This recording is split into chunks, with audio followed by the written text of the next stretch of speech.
Hello friends. இன்னைக்கு வந்து December 10th Thursday second week expiry bank Nifty and Nifty 50. So அதனால் வந்துட்டு இப்போ மார்க்கெட் எப்படி இருக்க போகுது அப்படின்றத நம்ம வந்து பார்க்க போகிறோம். நான் வந்து குளோபல் இண்டெக்ஸஸ் பார்த்துட்ருக்கேன். நாஸ்டாக் கம்போசிட், டிஎக்ஸ் ஜெர்மனி, அதுக்கப்புறம் FTSE 100, அதுக்கப்புறம் நிக்கே 225.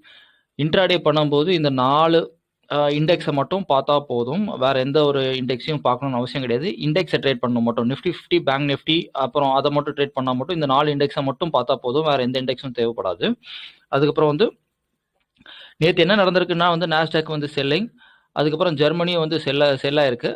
ஸோ அதோ பாருங்கள், ஜெர்மனியும் செல்லாக இருக்குது. அதுக்கப்புறம் வந்து FTSE 100 வந்து செல்லிங்கில் மேலே வந்தாலும் கீழே வந்து செல்லிங் ஆகிருக்கு. நேற்று வந்து அதுக்கப்புறம் இன்னைக்கு வந்து நிக்கே வந்து 3:30 ஓப்பன் ஆகுது காலையில். அது வந்து என்னென்னா கேப் அப்பில் ஓப்பன் ஆயிருக்கு. ஸோ இது எல்லாமே வந்து நெகட்டிவ் சென்டிமெண்ட்டாக இருந்தாலும் அப்போ இன்னைக்கு வந்து எக்ஸ்பைரி டே அப்படின்னா வந்து செகண்ட் வீக் எக்ஸ்பைரி அப்படின்ற மாதிரி இருக்கிறதுனால நம்ம என்ன எதிர்பார்க்கணும் அப்படின்னா, மார்க்கெட் வந்து ஒருவேளை மேலே போயிட்டு அதுக்கப்புறமா வந்து கீழே வரலாம் அப்படின்ற மாதிரி தான். ஏன்னா நம்ம மார்க்கெட் வந்து ரொம்ப புல்லிஷ் சென்டிமெண்ட்டில் இருக்குது, ரொம்ப ஸ்ட்ராங்காக பாசிட்டிவ் மூடில் இருக்குது. ஸோ அதனால் வந்து மேலே போயிட்டு கீழே இறங்குறதுக்கான வாய்ப்பு தான் வந்து ரொம்ப ஜாஸ்தி. இதனால மேலே போகுமா அப்படின்லாம் சொல்லவே முடியாது. மேலே போயிட்டு அதுக்கப்புறம் கீழே இறங்கலாம். ஏன்னா நேற்று எல்லாமே நிறைய இடத்துல செல்லிங் நடந்திருக்கு. ஸோ அதனால வந்து செல்லு கண்டிப்பாக வரதுக்கான வாய்ப்புகள் ரொம்ப ஜாஸ்தி. ஆனால் மேலே போயிட்டு கீழே செல் ஆகலாம். ஏன் அப்படின்னா வந்து FTSE 100ம் யூரோப்பியன் இண்டெக்ஸஸ் எல்லாம் வந்து என்ன நடந்திருக்கு, ஏன்னா FTSE 100ம் ஜெர்மனியும் என்ன பண்ணியிருக்கு அப்படின்னா வந்து மேலே ஏறிட்டு கீழே இறங்கியிருக்கு. ஒரு ஷூட்டிங் ஸ்டார் மாதிரி போட்டிருக்கு. ஸோ அதனால் இதுதான் வந்து குளோபல் கியூ சொல்கிறது. அதுக்கடுத்தது என்னன்னா வந்து நம்ம ப்ரைஸ் ஆக்ஷன் செக் பண்ணிடுவோம். ப்ரைஸ் ஆக்ஷன் டே கிராஃபில் போய் செக் பண்ணுவோம் எப்படி இருக்குதுன்ட்டு. ப்ரைஸ் ஆக்ஷன் டே கிராஃபில் வந்து என்ன சொல்லுது அப்படின்னா வந்து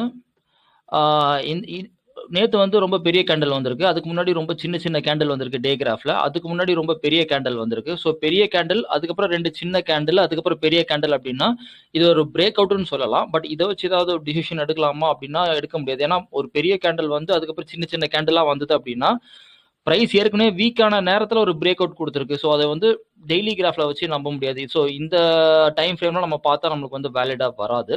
ஸோ அதனால் வந்து நம்ம என்ன பண்ணுறோம் அப்படின்னா வந்து மேபி 4 ஹவர்ஸில் போய் செக் பண்ணுவோம். 4 ஹவர்ஸில் ப்ரைஸ் ஆக்ஷன் என்ன சொல்லுது அப்படின்றத போய் பார்த்தோம் அப்படின்னா, லாஸ்ட்டாக வந்த கேண்டில் வந்து ரொம்ப ஸ்ட்ராங்காக மேலே ஏறி இருக்கு. அதுக்கப்புறமா ஒரு சின்ன கேண்டில் வந்திருக்கு. ஸோ இது வந்து ஒரு பாசிட்டிவ் சென்டிமெண்ட் மோடாக தான் காட்டுது. ஏன்னா இந்த கேண்டில் வந்து கொஞ்சம் பெருசாயிட்டே போயிட்டே இருக்கு. ஸோ இதுதான் வந்து ஒரு பாசிட்டிவ் சென்டிமெண்ட். அதுக்கு அப்படின்னும் போது அப்போ வந்து ப்ரைஸ் ஆக்ஷன் பை வந்து நம்ம இதை எடுத்துக்கலாம். ஆனால் 1 டேல வந்து நம்மளால எதுவுமே கன்ஃபார்மாக சொல்ல முடியல. 4 ஹவர்ஸில் வந்து நம்ம க்ளீனாக தெரியுது. ஏன்னா ஓகே, ஸோ வேணா 1 ஹவர்லையும் போய் செக் பண்ணிக்கலாம் எப்படி இருக்குதுன்ட்டு. ஓகே, 1 ஹவரில் என்ன சொல்லுது அப்படின்னா வந்து ப்ரைஸ் ஆக்ஷன் என்ன சொல்லுது அப்படின்னா வந்து கொஞ்சம் என்லார்ஜ் பண்ணி பார்க்கலாம். ப்ரைஸ் ஆக்ஷன் வந்து ரொம்ப ஸ்ட்ராங்காக மேலே அப்படின்ற மாதிரினா ஒவ்வொரு கேண்டலும் வந்து பார்த்தீங்கன்னா பெருசு பெருசாக தான் போயிட்டுருக்கு. பட் என்ன அப்படின்னா வந்து ஒரு சின்ன ஒரு விஷயம், இந்த இடத்துல பார்த்தீங்கன்னா கேண்டலோட சைஸ் ரொம்ப பெருசாக இருக்குது. ஒவ்வொரு கேண்டலோட சைஸும் இந்த இடத்துல பார்த்தீங்கன்னா ஒவ்வொரு கேண்டலோட சைஸும் பார்த்தீங்கன்னா ரொம்ப சின்னதாக இருக்குது. ஸோ இதுக்கு என்ன அர்த்தம் அப்படின்னா வந்து இந்த இடத்துல இவ்வளோ பெருசாக, இப்போ இந்த இடத்துல வந்து இவ்வளோ பெருசாக வந்ததுனால தான் மார்க்கெட் ஃபர்தராக மேலே ஏறி இருக்கு. ஓகே, அப்போ இந்த இடத்துலயே மார்க்கெட் வந்து ரொம்ப சின்னதாக வந்திருக்குது அப்படின்னா, இந்த இடத்துல மார்க்கெட் ரொம்ப சின்னதாக வந்திருக்குன்னா இதுக்கப்புறம் மேலே போகிறதுக்கான வாய்ப்புகள் ரொம்ப ரொம்ப கம்மி அப்படின்ற மாதிரி தான் வந்து மார்க்கெட் வந்து சொல்லுது. ஏன்னா ப்ரைஸ் ஆக்ஷன் அப்படி தான் சொல்லுது 1 ஹவரில். நம்ம ½ ஹவர்லையும் போய் செக் பண்ணுவோம் எடுத்துக்காட்டுக்கு. ஓகே, ஸோ பாருங்கள், இந்த இடத்துல இந்த பர்டிகுலர் இடத்துல வந்து மார்க்கெட் வந்து என்ன சொல்லுது அப்படின்னா வந்து ப்ரைஸ் வந்து பர்டிகுலராக வந்து ரொம்ப ஸ்ட்ராங்காக இருக்குது. எல்லா கேண்டிலுமே பெருசு பெருசாக இருக்குது. ஆனால் இந்த இடத்துல வந்து கேண்டில் வந்து என்ன சொல்லுது அப்படின்னா வந்து ரொம்ப சின்ன சின்னதாக இருக்குது. ஓகே, ஸோ ½ ஹவர்லையும் இதுதான் வந்து சொல்லுது. ஸோ ப்ரைஸ் ஆக்ஷன் இந்த இந்த இந்த விஷயம் சொல்லுது. ஸோ அதனால் வந்து ப்ரைஸ் ஆக்ஷன் ஸ்ட்ராங்காக இருக்குது பை அப்படின்னு நம்ம சொன்னாலும் நம்மளுக்கு வந்து என்னென்னா மேபி ஒரு 2 டேஸ் 3 டேஸில் வந்து மார்க்கெட் வந்து செல்லிங் ஆகலாம். இது இன்ட்ராடேக்கு வந்து யூஸ்ஃபுல்லாக இருக்குமானா வந்து நோ, இன்ட்ராடேக்கு வந்து யூஸ்ஃபுல்லாக இருக்காது. ஸோ அதனால் நம்ம என்ன பண்ணலாம் அப்படின்னா வந்து ஏதாவது ஒரு இண்டிகேட்டரை வச்சு நம்ம டிசிஷன் எடுப்போம். இண்டிகேட்டர் நான் என்ன எடுத்திருக்கேன் அப்படின்னா வந்து மூவிங் ஆவரேஜ் தான் நான் இண்டிகேட்டராக எடுத்திருக்கேன். ஸோ நம்ம பார்ப்போம். ஓகே. நான் இப்போ டே கிராஃபில் இருக்கேன். ஸோ டே கிராஃபில் வந்து நம்ம மூவிங் ஆவரேஜ் அப்ளை பண்ண போகிறோம். டே கிராஃபில் வந்து மூவிங் ஆவரேஜ் வச்சு ட்ரெண்டை பார்க்கணும் அப்படின்னா வந்து நான் பர்சனலாக யூஸ் பண்ணுறது வந்து 3 டே மூவிங் ஆவரேஜ். மூவிங் ஆவரேஜை பார்க்கணுன்னா ப்ரைஸை மறைச்சிட்டு தான் வந்து போய் பார்க்கணும். ஸோ 3 டே மூவிங் ஆவரேஜ் ஏன் எடுத்திருக்கேன்னா T+2 செட்டில்மெண்ட் டேஸ் வந்து இந்தியாவில். ஸோ அதனால தான் நான் வந்து T+3 ஏன்னா டேல பார்க்கும்போது அதுதான் நான் யூஸ் பண்ணுறேன். ஸோ இன்ட்ராடே ட்ரேட்க்கு இப்போ 3 டே மூவிங் ஆவரேஜ் என்ன சொல்லுது அப்படின்னா வந்து ஸ்ட்ராங் பை ட்ரெண்டில் தான் போயிட்டு இருக்கு. இங்கே பாருங்க, ஸ்ட்ராங்காக மேலே ஏறிட்டு இருக்கு. ஒரு சின்ன வந்து சைடில் அப்படியே போகிற மாதிரி எதுவுமே தெரில. அப்படியே மேலே அப்படியே வந்து ஊசி குத்துன மாதிரி அப்படியே மேலே அப்படியே போயிட்டு இருக்கு. அடுத்தது என்ன அப்படின்னா வந்து நம்ம வந்து 30 மினிட்ஸில் போய் பார்க்கலாம். 30 மினிட்ஸில் நான் போய் இப்போ அப்ளை பண்ணும்போது எந்த மூவிங் ஆவரேஜ் எடுப்பேன் அப்படின்னா வந்து 13 டே மூவிங் ஆவரேஜ் தான் நான் எடுப்பேன். ஸோ 3 டேவை க்ளோஸ் பண்ணிவிடுவோம். ஓகே, கொஞ்சம் என்லார்ஜ் பண்ணிக்கலாம். ஸோ 13 டே மூவிங் ஆவரேஜ் என்ன சொல்லுது அப்படின்னா வந்து ஏன் 13 டே எடுத்திருக்கேன் அப்படின்னா வந்து ஒரு நாளைக்கு வந்து 6.5 hours தான் வந்து ட்ரேடிங் டே. ஸோ அதனால் 13 டே மூவிங் ஆவரேஜ் எடுத்திருக்கேன் நான் ½ ஹவரில் பார்க்குறதுனால. அது என்ன சொல்லுது அப்படின்னா வந்து அது வந்து பியூராக பை ட்ரெண்டு தான் சொல்லுது. பாருங்கள் ட்ரெண்டு என்ன எப்படி போயிட்டுருக்கு அப்படின்னா வந்து இங்கேருந்து மேலே ஏறி அதுக்கப்புறம் கொஞ்சம் லைட்டாக அப்படியே கீழே இறங்கி அதுக்கப்புறம் மேலே அப்படியே ஏறுது பாருங்கள். ஸோ அதனால் வந்து ட்ரெண்டு வந்து பாசிட்டிவில் தான் இருக்குது. ½ hour இதான் சொல்லுது. அதனால் வந்து பை எடுக்கலாம், ஒரு பெஸ்ட் ஆப்பர்ச்சுனிட்டி. அடுத்தது வேணும்னா நம்ம 20 யூஸ் பண்ணி பார்த்துக்கலாம். ஏன்னா 20 வந்து என்னென்னா வந்து ஒரு பொதுவாக யூஸ் பண்ணுற ஒரு மூவிங் ஆவரேஜ். 20 என்ன சொல்லுது அப்படின்னா வந்து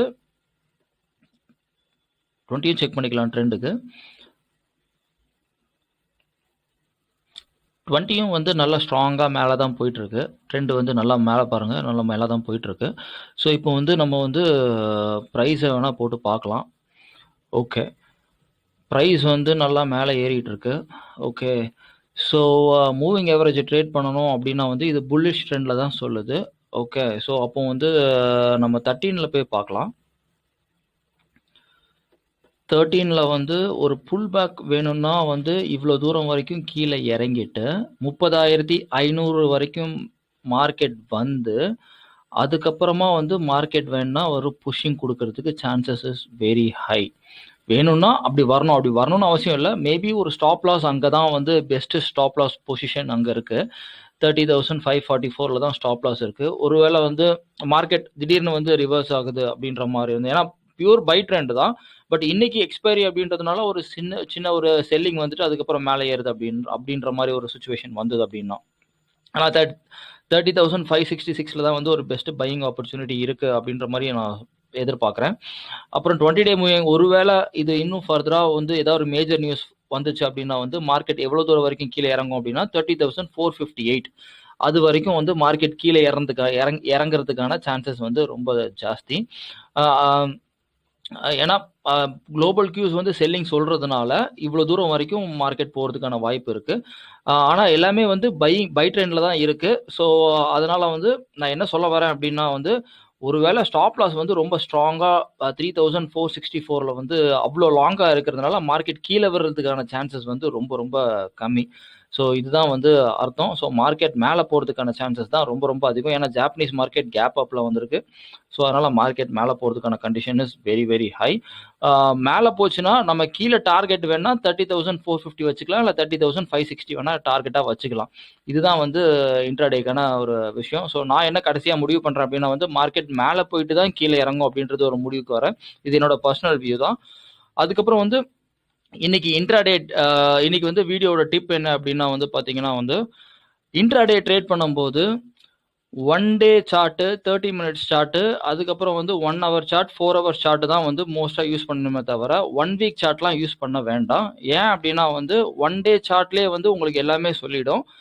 ப்ரைஸ் ஆக்ஷன்லேருந்து எல்லாமே டிசிஷன் மேக்கிங் பண்ணிடலாம். அது ஒரு வேளை சொல்லலை அப்படின்னா வந்து ஏன்னா நீங்கள் ஷார்ட் டேர்மில் தான் ட்ரேட் பண்ண போகிறீங்க. அதனால் வந்து உங்களுக்கு வந்து 1 month சார்ட்டு, 1 வீக் சார்ட்லாம் யூஸ் பண்ண வேண்டாம். இப்போ 1 month பொசிஷனல் எடுக்கிறவங்க வந்து என்ன பண்ணணும் அப்படின்னா வந்து வீக்லி பொசிஷன் எடுக்கிறவங்க வந்து 1 month சார்ட்லாம் யூஸ் பண்ணணும்னு அவசியமே கிடையாது. 1 வீக், 1 டே, அதுக்கப்புறம் வந்து 4 hours அந்த மாதிரி நீங்கள் யூஸ் பண்ணிக்கணும். ஸோ அதே மாதிரி இப்போ என்னன்னா நான் கடைசியாக என்ன சொல்கிறேன்னா இன்ட்ராடேல வந்து யூஸ் பண்ணணும் அப்படின்னா வந்து 1 டேக்கு மேலே சார்ட்டை யூஸ் பண்ண வேண்டாம். 1 டே, 30 minutes அண்ட் 1 hour இதுதான் நியூஸ். தேங்க்யூ.